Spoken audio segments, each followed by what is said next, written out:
what are some of the biggest obstacles you think from where we are now to 10, 20 years from now to getting these therapies in place? Is it just money? Is it, I mean, what sort of things are standing in the way? One of the most heartening things about the history of my work in this field is that we have pretty much eliminated two of the big three challenges that I faced when I moved into gerontology from originally being a computer science researcher.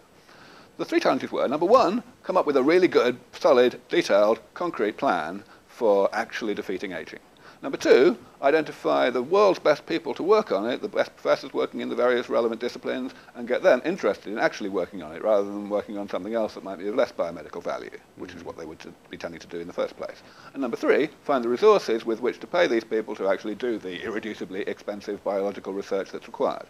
Number one happened in basically one eureka moment in 2000 when I realized that actually repairing the damage, the accumulating damage of aging, would be easier than slowing down the creation of that damage, which is what gerontologists had been focusing on until that time.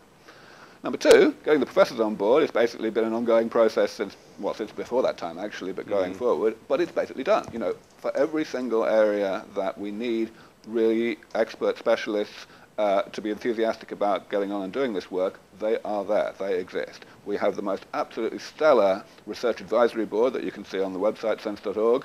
That will show you exactly how legitimate this science is and how easy it is, how easy it's going to be with the resources to actually get work to happen at a speed only limited by science.